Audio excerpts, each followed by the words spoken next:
Did y'all learn more about the Sumerians? What y'all do in school today? So in ELA, we worked on our essay for W.B. Du Bois. W.E.B. Du Bois. Yeah. You did your essay? Yeah. What was your essay about? So we had to do a compare and contrast essay. So one of my differences was that his real name is William Augustus Maori.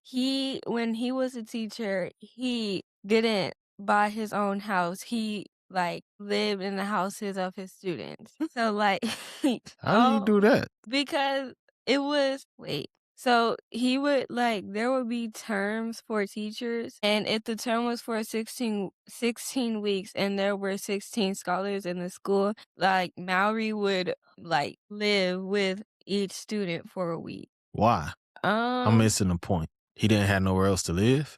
I don't think so. And then, but Mr.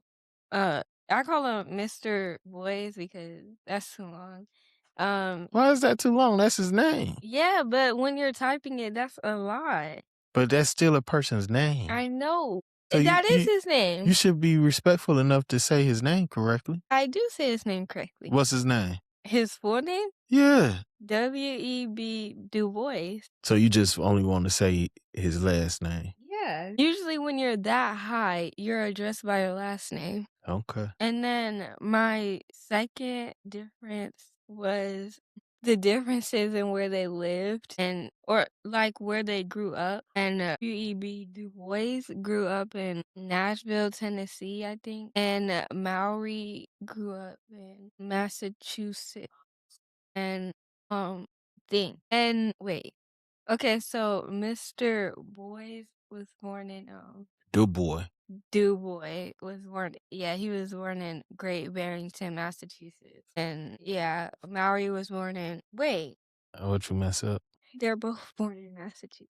Mm. Well, no. Well, I wrote that they were where they taught were different. So Mr. Du Bois was taught in a lot of places, but no, he worked in Tennessee and taught in Massachusetts and Rhode Island. So yeah, I was right.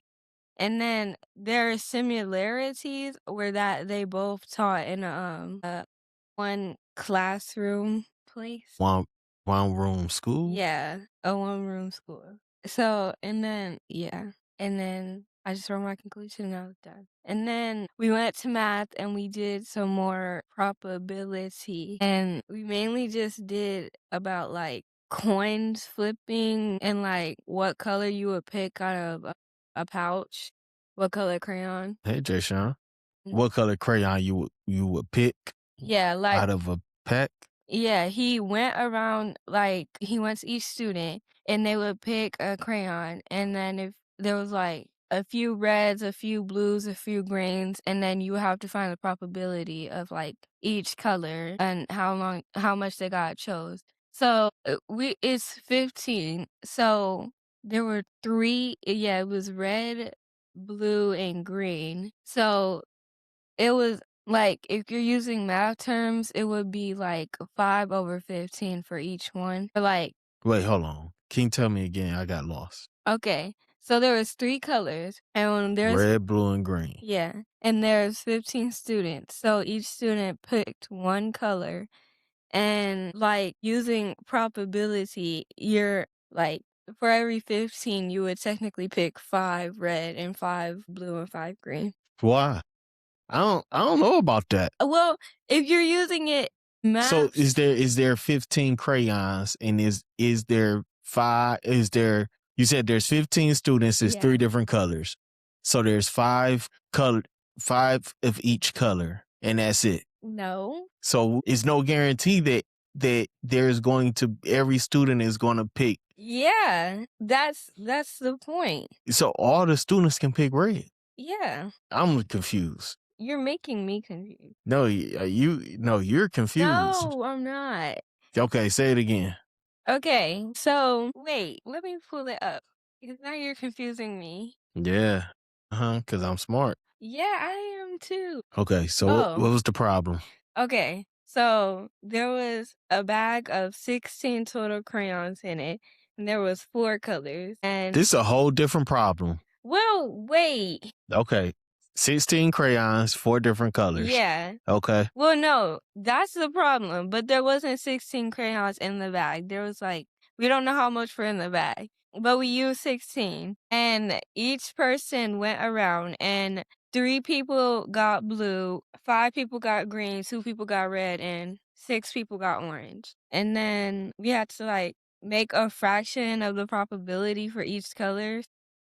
Blue was 18.75%, green was 31.25%, orange was 37.5%, and red was 12.5%. And to check your answer, you add them all up and see if they equal 100. And then theoretically, Cause I'm over here. I got some problems. no, I got some. theoretically, I'm trying to be 1/4, quiet and cool. theoretically, 1/4 was supposed to be picked. So 25%. So each student, every 4 students would pick red. One student would pick red, one student would pick blue, one student would pick green, and one student would pick orange. That I don't think that's true. Theoretically. That's not true. Theoretically. No, that's not true. Because you don't, okay, this is my number one issue with this whole premise, is you don't know how many crayons is in the bag. It could be 1,000 red crayons in the bag. And you telling me that 4 kids still gonna pick the orange? It could be 1,000 reds and 4 oranges. And you telling me that you still expect kids to pick the same number of reds and the same number of orange? No, don't even make up. Obviously, it wasn't 1,000. So, but if you don't know how many it is, how can you answer the question? Well, because we use the math problem. We use that and our own. Maybe you missing some information. Me? Yeah. No. You cannot solve that problem without knowing how many Well, we crayons is didn't in the count the bag. crayons. Anyway. All right, we could move on because we never gonna agree on this one. I'm interested to see what our people on YouTube tell us who's right and who's wrong. I think I'm gonna be the one that's right. Yeah. Keep drinking. And then we did. So we had flipped a coin and we rolled the dice. So if you flipped the coin, if it got heads, then it would be heads. And then when you rolled the dice, like it was 1 through 6. So like if like you got head 6. So basically we put that in like a little graph thingy. And then Like a chart, like you charting what you got. yeah. And how often this was like a heads and a 2, Yeah. heads and a 6, and or a tails and a whatever. That seemed like just totally odd chance. Yeah. So how many different possibilities is there? 12? Yeah. Yeah, 12. So each possibility is 1 of 12, Mhm. which is what, 8.5%? She didn't Yeah. even know that. Yeah. You didn't know that. I did know that. Anyways, She don't know what percent 1 over 12 is. I do. She's supposed to be smart. I am smart. I'm trying to find it. Well, and then we did I Ready. Y'all always doing I Ready. What's the Yeah. deal with I Ready? 'Cause you guys make us. Who is you guys? They said that like we are like each student is expected to get 50 minutes and 5 lessons passed a week. And then if they don't, then like the CEO will like talk to the principal, and then the principal will like have a chat with the teacher, and then the teacher will like talk to us. You saying because I'm a board member. Yeah. But I'm your parent though. Yeah. So Okay, here it is. So there's this ball, and each time that you throw it into the air, it'll either like it's called flip colors. So when you toss it in the air, it'll either change to yellow, or if it's in the air to like a little bit longer, then it'll change to yellow and then back to blue. So basically, my teacher said that if we like tossed the ball up and like it came back. So the original deal was that if you toss it up and like got yellow more than well, 5 times or more, then you would get some candy. Oh, no, no, Mm. no, no, no, no. If you toss it up and then you caught it and it was yellow, the person with the highest amount, so, like, any person who got yellow the most would get a candy. So, like, you wouldn't know until the end. And basically, my friend, like, did it 8 times, and the record is 11, but she got 8. And he was so confident that nobody would get more than 8 because, like, the possibility isn't really, like Yeah, because it's 50-50 yeah. on each one. But to hit the same 50-50 8 times in a row is extremely difficult. I wouldn't even say difficult because I don't think it's a skill-based thing. It's a thing of chance. But to hit a 50-50 8 times in a row, the probability on that is super, super low.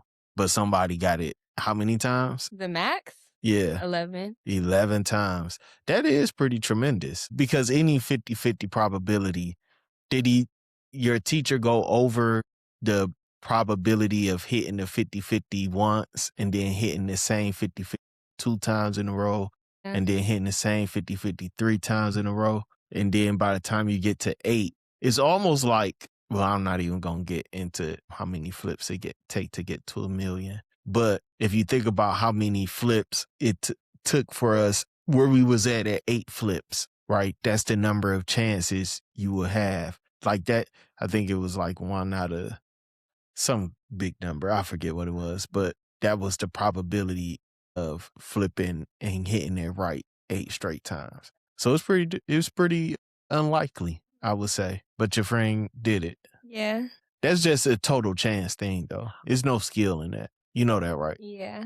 Unless you cheating. Well, I mean, you can kinda cheat because if you throw it up, like, too low, it'll never switch, so you just catch it in the nick of time, and then it'll stay on Mm. yellow. So it's a way to cheat the system. Yeah. Okay, but if you're not cheating, then it's really no easy way to really, it's no skill in that. And then he said, like, if anybody got higher than 8, he would give them the whole bag of candy. And obviously nobody got it. And he did it another time and he said that if anybody could beat the record of 11, then he'll also like give the whole bag to the person who beat it and nobody got it. And then we went to music and we learned that yesterday was Lunar New Year.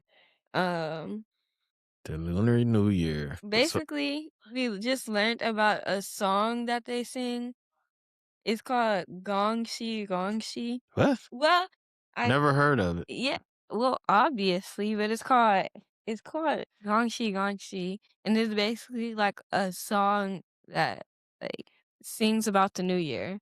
And then there's like myths that they use the color red, they use fireworks and they use like dragons in like costumes because there was this one monster like years ago that would creep into their town and like just be what a monster is. And basically one dude stood up to it with fire, the color red, and like a costume. And he beat it away. And ever since then, like they believe that that would keep the monster away. And that's why like they do all that. That's I need more information about this. This sounds like a tall tale or something to me. Does. And then we went to lunch and we went to Rocks and we talked about like conflict, how to deal with it without being so aggressive. She was like, sometimes you can be aggressive and sometimes you can be like passive about it. Like if someone that you know is like doing something and you want to talk to them about it, but you know that they're just gonna be like passive about it or like try turning it on you and like just make a whole big deal about it, then just like don't really give it attention. But if you know that you can actually sit down and have a conversation with that person, then like give the issue some attention and deal with it. That and we talked to like we did a little outline on, like, what we can say, kinda to not be, like, so mean about it, but not also not like, "I'm gonna say this, but, like, I'm not really I don't think that it's that big of a deal because blah, blah, blah." Like, Why is that skill set so important? I feel like it is important because, well, you need to learn, like, you need to know how to deal with that type of issue because eventually it'll come. And if you don't,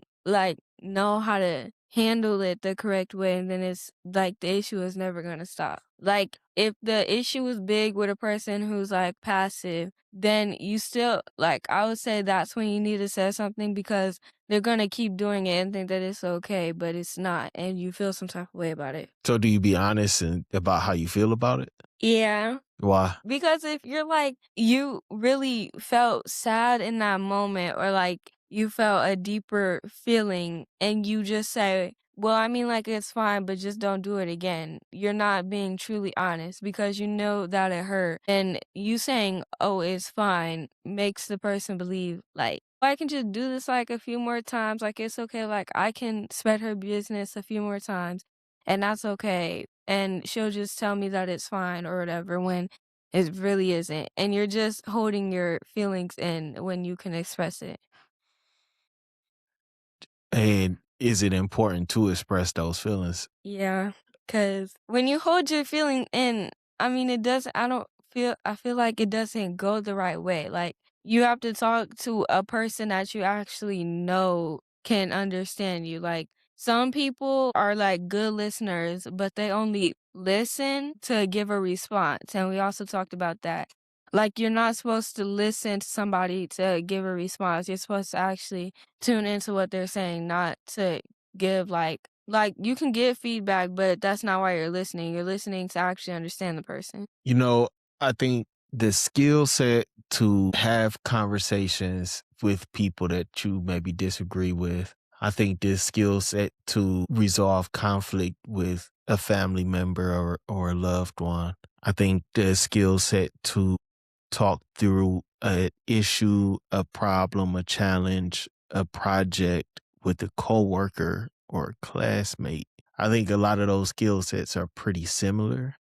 And I think they're super valuable to build something, but also to keep violence down, to keep conflict down. I think it's a skill set that far too few of our young people learn and really master into adulthood. And I think the realities of that show in our family structures and then it wear off on our children as well. I think that adults model behavior to children, and most of the time the behaviors that's modeled is that the way you deal with conflict is by yelling, screaming, fighting, ignoring, being untrue about how you really feel. And then we expect our children to not go to school and fight. And then we expect our children to go to school and not have conflict. And we expect them to deal with the conflict very well when we can't even discuss with our significant other what we're going to eat for dinner. You know, some parents argue about that. You ever heard me and your mother argue about what we was going to eat for dinner? No. Never. I don't know if we ever argued about it, but some people argue about something that small. Cause what I do, whatever she give me, I eat it, right? Some people would say that's a passive way of dealing with. Cause what if it was something that I didn't want to eat? And then I just eat it anyway. Some people might say that that's passive, but I don't know. That's a whole nother conversation between in relationships with people. But I think the skill set of because there are some tough conversations that we do have to have and we do have on a regular basis, almost daily. The ability to lay it all on the table and deal with what we're really dealing with in love, right? And knowing that I care about, of course, I don't love my coworkers, right? But I respect them. I care about them. I know and I trust that they are there to do the job. We might have different ways of getting to the end result in our mind and in theory, but we all want to get the end result done, right? Yeah. So I can sit at the table and have a good conversation with a person, give my point of view, but also I want to hear what you got to say because maybe you do know a better way. Maybe you do have a better idea. And sometimes it takes, even for me, because I think I'm really smart. Like, I think I'm at least as smart and maybe even smarter than a lot of the people. Like, I honestly do. And that's because I do the work. I put the work in, right? I do the studying. I do the reading. I write the notes. I read the notes. I listen to other people. But I don't think I'm so smart that I'm the smartest person. So I like to hear what other people got to say. But I think it's a good skill set for you all to learn. You think it's a good skill set? Yeah. You think you're getting good at it? What's the challenging part? What's challenging with it? I feel like some situations always like right, and I really don't want to listen to what the other person has to say because I'm like I might be annoyed or like aggravated. Yeah. Like me and Jordan just went through this. Like she said, promised me something for something that I would give her, and each day I didn't want to listen to her. But like last week, she had Model UN going on, so like it was kind of difficult to get what she said that she was gonna give me. But I still didn't listen. Like I was still kind of annoyed, so I just didn't listen. You're a feelings person and you think you the smartest person in the room all the Oh, time. And so you may have, that's something that you're going to have to learn. You're going to have to learn your feelings. Number one, you're going to have to learn to be honest with your feelings. In the safe spaces, because all spaces not safe for that. But in spaces that are safe for that, you're going to have to learn to be true in how you feel. But also know that everybody not going to care about how you feel.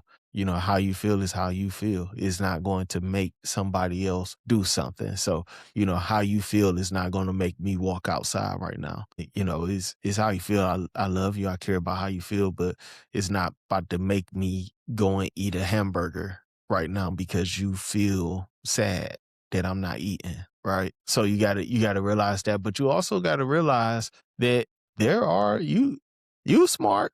You got some intelligence. You don't have all the knowledge, baby. It's a lot of things in this world that you do not know. And I think that the quicker people realize they don't know it all, that they could be wrong. You remember 2 weeks ago, I think 2 weekends ago or something like that, somewhere around there, your mother came and said to y'all, uh, who ate all the barbecue sauce? oh, She was upset because she just knew that she just bought this barbecue sauce and y'all ate it all up within hours. It was gone. Or maybe the next day, it was gone, right? yeah, She just knew she was right, right? She called all of y'all out of y'all rooms and come here. I need to see y'all faces, right? yeah, And lo and behold, she was wrong. She was loud and she was wrong, right? Everybody could be that, even when you just know you right. Like it's certain things I know I can't be wrong on. I know I got 4 children. I know my children's names. I know my wife's name, right? But it's a lot of things that I think I could be right on and I could be totally wrong. You know how I learned this lesson? I learned this lesson the hard way. My brother, Terrell, he's not a gambler, right? And if we was young, we would have disagreements and disputes like y'all do. We didn't have the luxury of the internet at that time. So we would just be talking casual conversation about anything, whatever, and something to come up and I say, oh yeah, the Chicago Bulls won the NBA championship 2 times in a row. And he'd be like, no, they didn't. They won it 3 times in a row. And I'd be like, nah, they won it twice in a row. He'd be like, yeah, but they ended up winning it 3 in a row though. Like they won it twice in a row, but they still won it the next year too. And I'm like, all right, bet. And I would be so sure. Bet.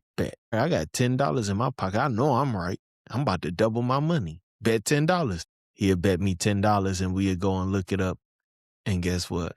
I was so right. I just knew I was right. And it didn't just cost me, oh, okay, well, I was wrong. It costed me money because I just thought that I was so smart. I thought I was so right. I couldn't be wrong. Right. And it cost me my money. And I ain't like losing my money. So it was a lesson for me at a young age to know, be cautious with what you know. Sometimes you don't know it all. And I think that a lot of conflicts can be easily resolved if people just take a step back and say, let me just double check. Let me double check if what I think is right is really actually right. And if they check honestly, sometimes they'll find out that they was wrong. What you think about that? I feel like it's true, and I've experienced it. On which side? Being wrong? Both. Both sides. Yeah. Yeah. Multiple times. Multiple times. Yeah. Okay. And then we went to social studies, and we have to do this big, like, project about our empire is. Wait, hold up. You don't even know. Forgot because it's I don't like know why I sent this child to school. Acadians. Who? Wait, What's she talking about, Jay Sean? what are the four empires? I mean, it's more than four. It's been more than No, four like empires. what's the first empire? I don't know, Joy. Jay Sean, you know? No. It starts it. Jordan, the queen of what do it start with? Huh? I thought you was making cornbread. She doesn't have one today. No, yes it is. The cornbread. Okay, this is annoying me so bad because we listened to a video and they said this is the one that we got was the first empire. Acadian. It's called The Acadian. Acadian Empire. But wait. Never heard of it. No, I didn't. Sergeant of Acadians. And basically, we have to make so we have to what's the word? Make like a little play of us showing how like the Acadians started and what they did. I don't know nothing about them. Where were they at? What area of the world? They were everywhere. Cause I don't know where they're starting. Let's see. Okay. All right. I had to look it up for you. In Mesopotamia. Yeah, no, With the Sumerians. that's not their starting place. They with their militaries they fought the city state of Europe, and they ended up gaining control of Mesopotamia and including Sumer. But that's not their starting place. I don't know where their starting place was, but they fought for Mesopotamia. And then so like it's four people in a group, and we have to make a play about how they started, what's the importance. So we have to have eight wait, 2, 4, 6. Yeah, 8 topics. And with each topic there's an importance and what was their importance for that topic and what was their achievement also for that topic. And we have to make like a little play about that. That's cool. Hopefully it goes good because yikes. What? Why you think it won't go good? Well, I think it'll go good, but Well, what you worried about? I don't know. This is big and I don't know how much points it's worth. Well, just do good. Just do good. And then I went home. That was it. Well, That was a good school day. Jay Sean, how was your school day? You want to move your microphone? For English, we're learning about I think it's Brown versus School or Brown v. Board of Education. Yeah, at Board of Education. What a topic. What was that about? Basically how Black people were getting treated unfair due to their skin, their race, and what they look like. And there was someone who said that I don't know if it was the Constitution or amendment, I forgot which one it was. It said that, I think it said everyone had to get treated fairly, something like that. Mm-hmm. And then they went to the who did they go to? I feel like they went to the Supreme Court or something like that. And who was the big name Supreme Court justice at that time? I don't know. Y'all didn't talk about. I think it was. Don't get me wrong. I think it was Thurgood Marshall, right? Or no? Was it Joy? Was Thurgood Marshall on the Supreme Court for Brown versus Board of Education? Jay Sean, when did this Brown versus Board of Education take place? What year? It was during the 19,000s. 19,000s. I mean, I think not in the 1900s, like 50s. 1950s, yeah. 1954, but no. No what? No, Thurgood Marshall is not on the Supreme Court. He wasn't? No. Okay, well, I was wrong on that. No, No. he was a lead plaintiff. I mean, lead attorney. Yeah, that's what it was. My fault. I was mixed up. I knew he had a role in that. Uh, so okay. What else you think about it, Jay Sean? What you learned about it? Why was it important? Do you think it was a good thing? Um, yeah, I think it was a good thing. I think it helped bring many different cultures and different races together and make make people learn about new things about the other race, I guess. Are school districts equal today? Because the rallying cry was separate is not equal. Because some people said that you can have black only schools, you can have whites only schools in the same city as long as they were equal. Then it's fine. Those was the people that said segregation was good. Okay. So the whole premise was that separate is not equal, that separate cannot possibly be equal. Okay. So my question to you is today, are school districts the same? Are even schools within a school district? Is there equality among school districts today? You done been in different schools. You done seen the gyms and the classrooms in different schools. You done seen different spaces in different school environments. Are they all equal? I'd say no. I'd say some schools that are more like on the west side. When you was in seventh grade playing basketball, did you go to any schools that had a gym? I think it was like one or two. So some of the schools had Some a gym. schools have, some Did schools yours have gym. a gym? Yeah. We had a Y'all gym. did Yeah. with bleachers and all that. No. Basketball hoops. No. Y'all didn't have a gym. Y'all have a lunchroom Oh, okay. Well, then that y'all play basketball in sometimes. I'm sorry, Jay Sean. okay. That was not a gym. Kind of felt like a gym, but okay. Yeah, it was not a gym. They made the best out of the situation, but it was not a gym. But so my question remains: Are the schools equal? I'd say no. I'll say some schools get treated differently than others. I'll say some schools have more financial stability. Why? Why is that? I'd say it was probably due to the community or the neighborhood that the school is in. And but what's the contributing factors to that? What do you mean? How are you said financial? So how are schools funded? Do you know? I don't know. Do you know, Joy? Well, mainly by like taxes. Parents' taxes, but like sales tax, payroll tax, what tax? Tax on everything. So a big chunk of school funding is based on property taxes, how much we pay the city to live in this house. So every year we have to pay a certain amount for every property that we own. And you pay that every year, no matter what. So in a place where most of the houses are in order, most of the property values are stable and consistently increasing because the properties are well maintained and well taken care of, those cities tend to have more property tax revenue, and a school tend to be financially better off as a result. But when you go to a place like, some of the bigger urban districts, even some of the smaller rural or country districts, you will find that property taxes are not enough to maintain the schools partly because a good percentage of it's a lot of areas where you can go in the city of Cleveland and you see a lot of abandoned houses. Guess what?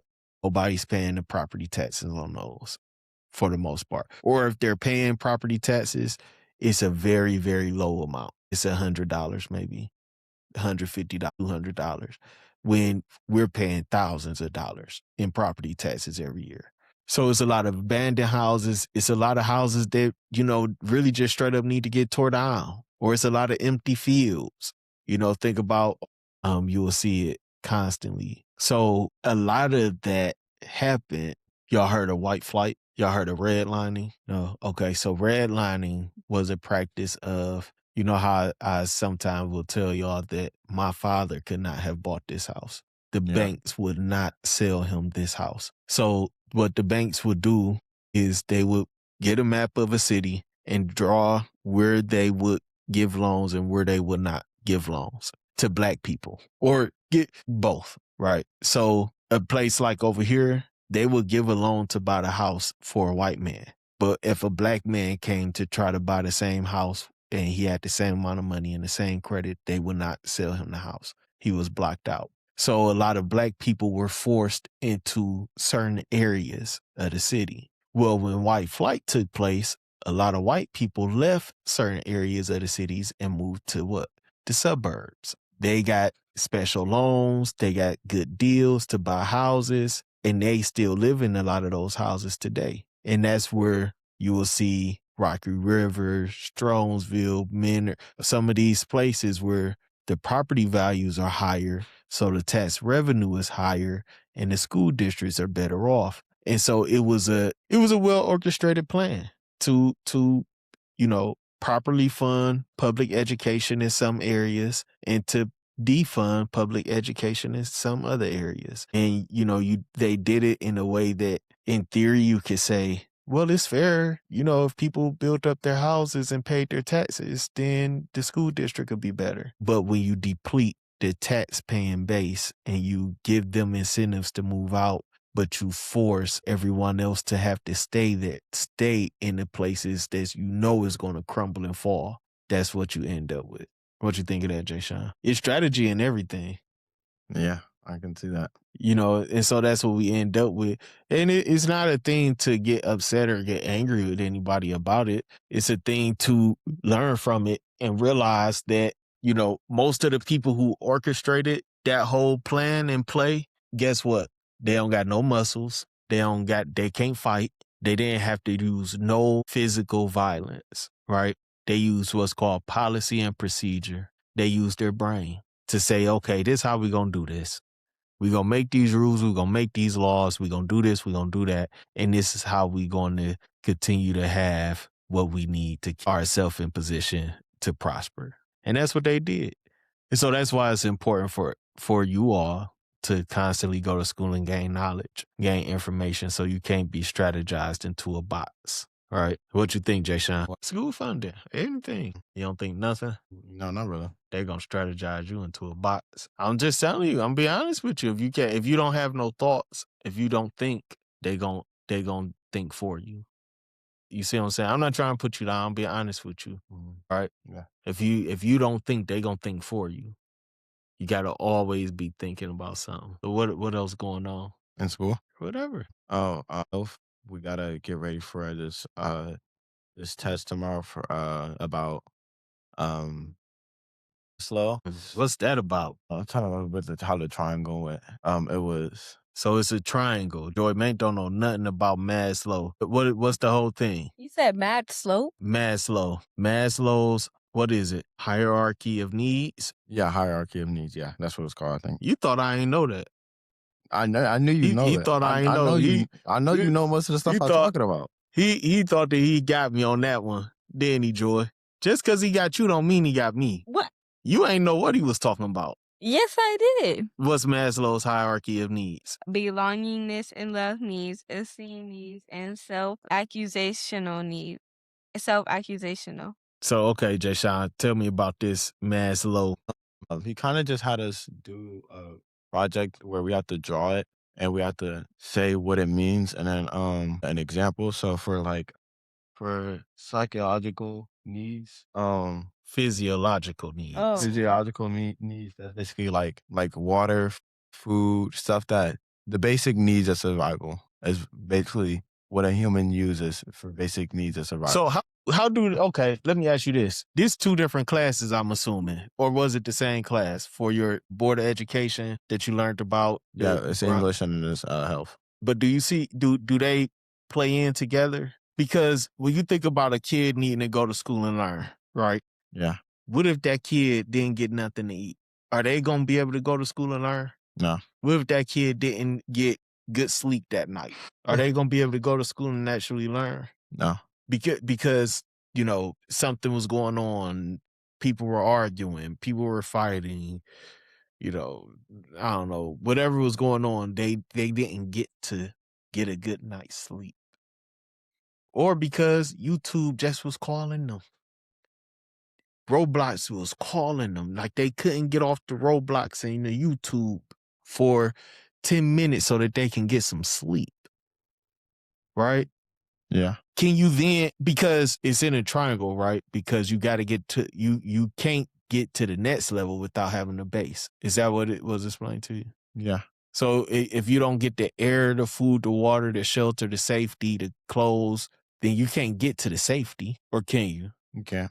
Huh? You can't. So what you think about that? I think it's kind of a great way to describe the way a human operates and works. Do you think it's true?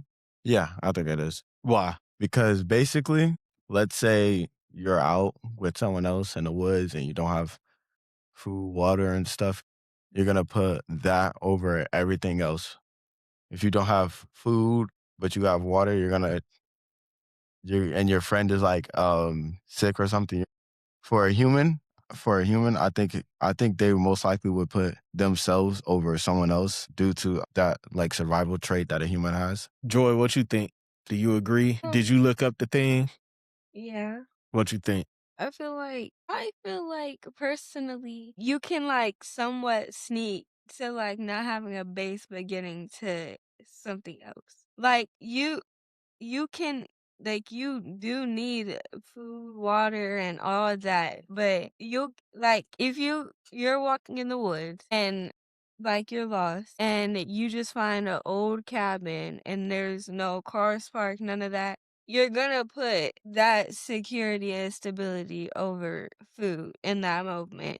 Like in that moment, yes, but then if you go in the house, the cabin, that's food is probably what you would be looking for. Because how long can you, well, it is kind of, I think, kind of like what you described, because you need food to live. You can't live long without food. But if you got a lion right here that's in between you and the food, then you probably not going to try to get past that lion to get to that food right now, right? Yeah. Yeah. But if it's been 30 days since you ate anything, you might have to take the risk, or no? Yeah. Because you can only survive so long without food, right? What about water? Right. How long can you survive without water? 7 days. About 7 days. Is that a fact? You know that? That's true? Yeah. Okay. So looking it up. So if you on day 6.5 and you need that water, probably gonna risk it. But if you on day 1 and you need that water and that dangerous lion in between you and the water, you probably gonna what? Same thing. 3 days. 3 days? 3 days without water? Yeah. Whew. You can go 3 weeks without food. 3 days a big difference than a week, Jay Sean. That's double. Same thing. No, it's different. It's totally different. Same thing. So, okay, what else you think about the hierarchy of needs? Because what's the ultimate goal? To get to the top of the chart, right? Yeah. What's at the top? Self-accusation. But you got to get through all of those other things to get there, though, right? Yeah. But I feel like sometimes you can bounce around depending on the situation. Yeah. Because number 3 is belongingness and love needs. In life, you don't need to have a significant other to live. Who said love is a significant other? It says intimate relationship. Yeah, who said that's a significant other? It's just friends and social connections.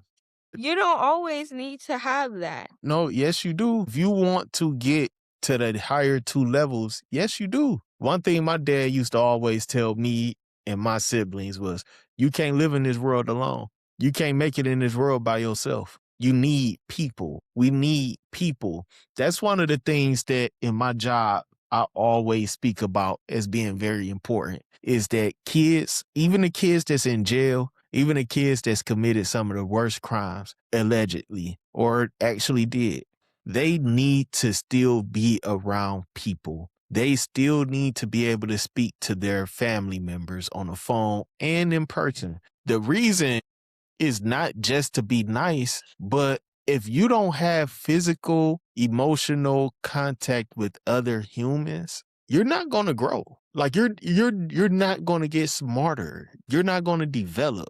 You have mental health problems and challenges. That's another reason why I have always intentionally told you all, come on out your bedrooms, come on out the basement, get around your people. Because if you spending time, hours and hours and hours out of your day in seclusion, alone, You're not going to get to having self-esteem. You're not going to get to having respect and self-love. You're not going to develop that if you're not around people. You think you can. Well, I thought I could. Yeah, that's what them YouTube videos and all TikToks and all of that bull crap lead you to believe, that you can live by yourself and be just fine. What you think about that, Jay Sean? I think as of today, most kids do think that being alone is a better thing due to what they watch and the people they be around, or the people who they think they can be around but can't. What you mean by that?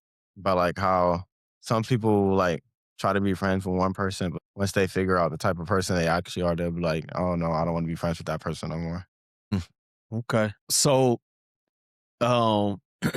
there's something called the 12 jewels of life that are somewhat similar, but it is still kind of based on similar practice or thought process. So I'll kind of group them in: food, clothing, shelter, right? Yeah. Freedom, justice, and equality. You need freedom to be, you need equal justice to be able to live, and you need equality, right? Then you need knowledge, wisdom, and understanding. You need to constantly be gaining information. You need to also be applying that information in a way that is wisdom or wise, and which also brings about understanding. It helps you to resolve conflict. It helps you to avoid conflict, right? And then ultimately you get to what? Love, peace, and happiness. So those are the 12 jewels. And to me, I kind of equate them to Maslow's hierarchy of needs, because there are certain things that you need. There are certain things that we give our people as we grow older. When somebody have a new baby, what do everybody in the family do? Everybody got to come to see that new baby. Why? It's not just because it's a natural, instinctual thing that we have within us, that you want to fill that baby with as much love and human positive energy as possible, as early as possible. You also want to get the love and the positive energy that comes from all of that. But guess what?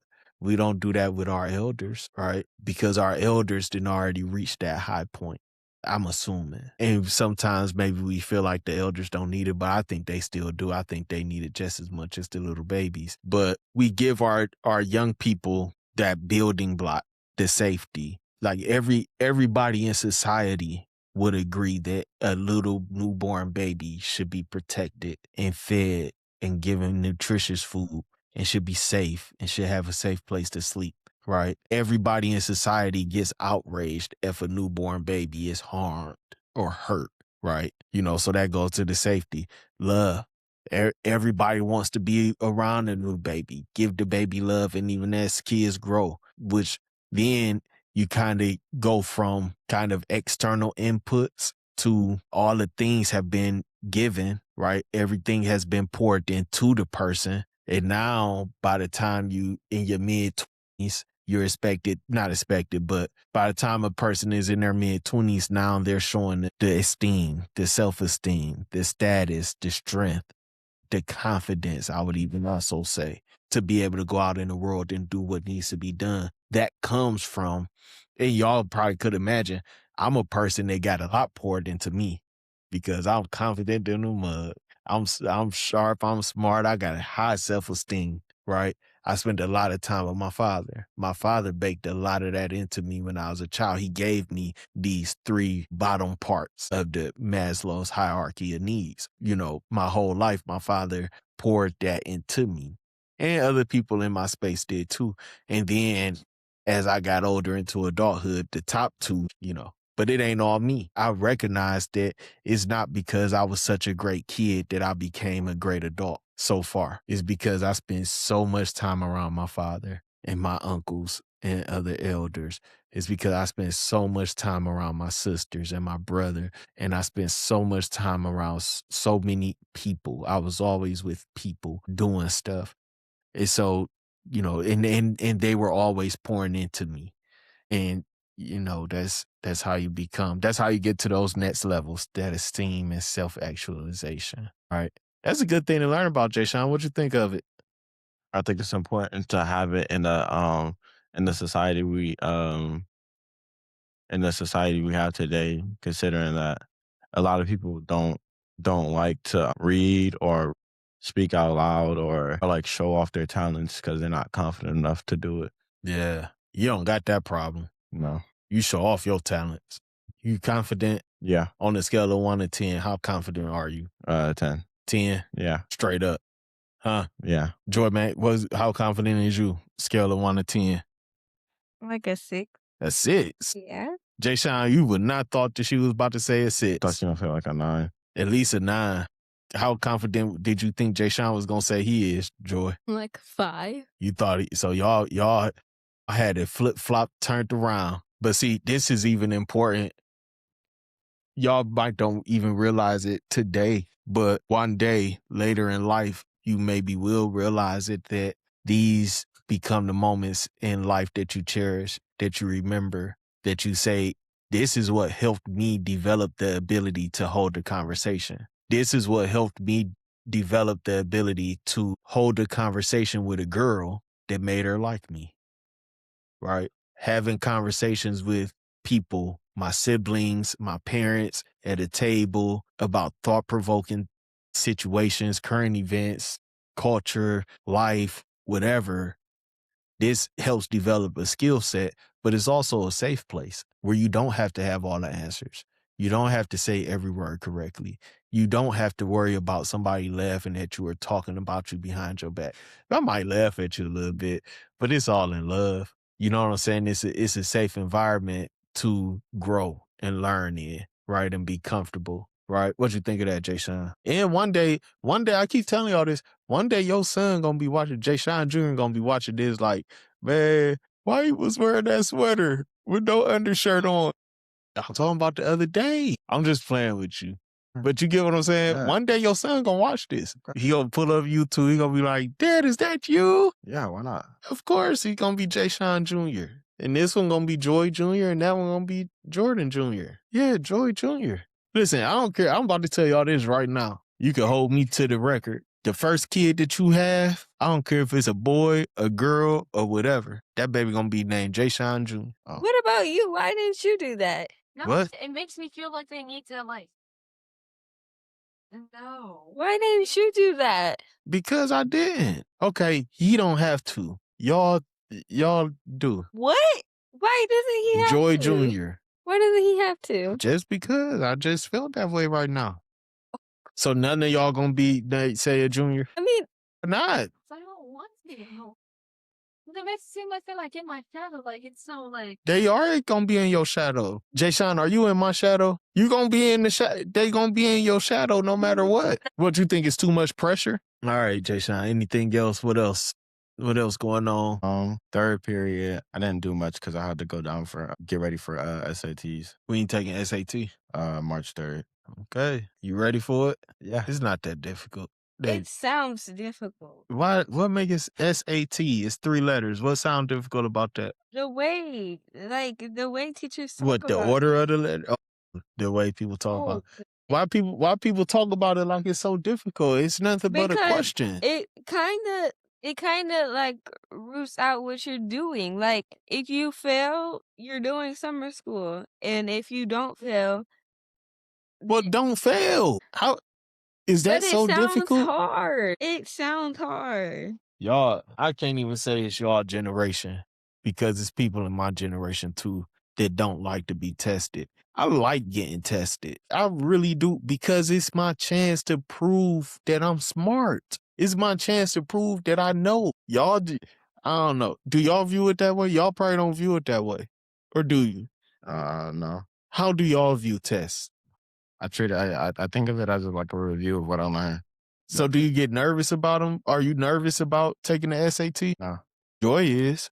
She nervous for you. Why are you nervous? Yes, because it pass what you're doing. What? It pass what you're doing. It passed what you doing? No, Path? Mm-hmm. Yeah, put you on a path to be able to do what you want to do. But I think that like be like The end all be all. yeah. I agree. For middle school, it's our OST doesn't even matter. They told us today that OST, no matter if you fail or if you pass, like it don't matter how bad you do, you're gonna pass unless your attendance isn't good and your grades aren't good. No matter if those two are good and you fail the OST, you're gonna pass. They said that they're getting you ready for high school. Middle school, like they don't really matter, but they do. It do matter. I think that I wouldn't say that it don't matter. It matters. Trust me. Y'all taking them tests, somebody looking at the scores and putting you all in ranks. I don't think that it should be that way, okay? But I know how this world works that we live in. And I just strictly deal with reality. Somebody is looking at those scores and saying, this school scores between this percent and that percent. This school over here scores between this percent and that percent. This school over here scores in this percent and that percent. And they use it for whatever purpose they want to use it for. And there's a wide range of uses for that information. But trust me, just like I just said, it's some nerdy, geeky guy with no muscles who don't do no physical violence that's sitting around and using their brain to map out what life is going to be like for everybody else. They're drawing the red lines around neighborhoods where the banks can loan money for businesses or houses and where the banks cannot loan money. They're mapping it out. They're the ones. So is somebody looking at this information and using it for something? I don't know exactly what. And it might not be necessarily for bad, but somebody using it somewhere. So it do matter. But you still can graduate and move to the next grade also.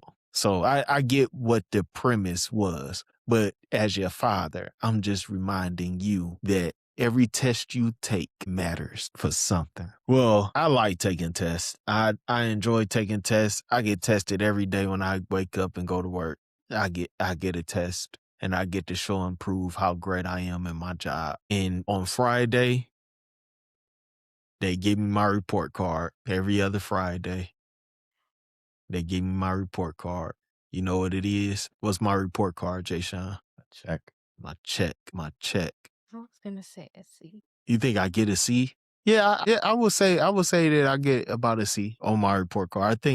I would think that that's probably a fair grade for me. I really do, based on my report card. All right, anything else? What else, Jay Sean? You got some good stuff going on in school. Way better than that other school. He's in high school. Well, hey, I just call it like I see it. Period. My teacher wasn't here because he went to the chess tournament. Do you know how they did? No, I'm probably gonna hear about it tomorrow. Seventh period, we was listening to a guest speaker. Who? It was some guy named Michael. He's a college student and he's trying to what profession was it? He's trying to become a history teacher. Yeah. What college you go to? Well, I don't know. I think it was that part. It was one. It's something prestigious. I know it's not one of them. Like, okay, be honest. Were you paying attention? Yeah, I was listening to him. You was woke the whole time? Yeah, I was awake the whole time. I was awake throughout the whole day. I'm just asking. I was just answering. Cause you don't know where you went to school. I do. What? You don't know where you went to school? I do know where I went to school. You just said you don't know where he went to school. Oh, I do. Oh, I don't know where he went to school. No. Okay. So what about him? What was interesting about this guy? Anything? Or is he forgettable? I mean, I'm not really gonna see him because he's like, I don't want to say a teacher helper, but like he's like learning how to be a history teacher by watching my history teacher. So I'm only gonna see him. He's student teaching. Yeah, student teaching. So he must go to college somewhere local. Yeah. Cleveland State, Case, somewhere local around here, Akron, Kent, somewhere. Yeah, I know it's like something prestigious though, because he said it was like a rich school. He said it was a rich school? What'd that mean? I mean, Bless you. That means the school has enough money to be nominated as a rich school. Who make the nominations? So it's only based off of money, dollars? For a broke school to be called... Because I'm just trying to see if the schools is equal. In order for a broke school to be called a broke school, it has to look broke, and it has to have the How do you look okay. broke? You talking about a school or a person? At school. Bad bathroom, dirty floors, terrible gymnasiums, bad stairways, terrible. What's the word I'm looking Dude, for? that was a Environment. That is the Why would you worst. say that to Why her? would you say that? Heard you speak worse about the schools. Yes, Y'all, because that's my you was one of the ones who demanded that school stay open. All right, Jay Sean, what else? In order for a rich school to be deemed a rich school, it has to look nice, smell nice, nice grass, nice parking lot, nice interior and exterior. Joy, you do not look at the grass of a school when you pulling up to it to see if it's a rich school. sure don't. I Jay look at the Sean do. houses around it. But see, Jay Sean, you got to realize y'all two different types of thinkers and y'all observe different things. Jay Sean is more of a artistic mindset. He pays attention to details like that you wouldn't even pay attention to. Right, Jay Sean? See? And then 8th period, my teacher wasn't there, so I kind of just caught up on some work for health. And then went to wrestling, came home, and then either this week, if I do good on Saturdays, and this week, then next week is gonna be my might be my last day. My last what am I looking for? My last week of wrestling. Well, it started the state tournament. Yeah. And if you win, you continue. If you don't, you don't. Yeah, no. Thursday we're going against. This Thursday? Yeah. Y'all got a match this Thursday? Yeah. Tomorrow. Yeah. And y'all got Senate Championship Saturday. Yeah. We're going against. Is it one of the makeups from a couple weeks ago? I don't think they're gonna do, or either they're not gonna do it, or it's already happened and I just didn't realize it. But it's gonna be at the Fairview High School. Okay. Going against Fairview and some other team. Tomorrow. Yeah. What time? At 5. Oh, okay. I'll be able to be there. I'll be a little late. I drop Jordan off here at 5 and then I'll be on my way. So cool. All right. I think we could wrap up for today. It's almost time for me to get ready to eat. Me too.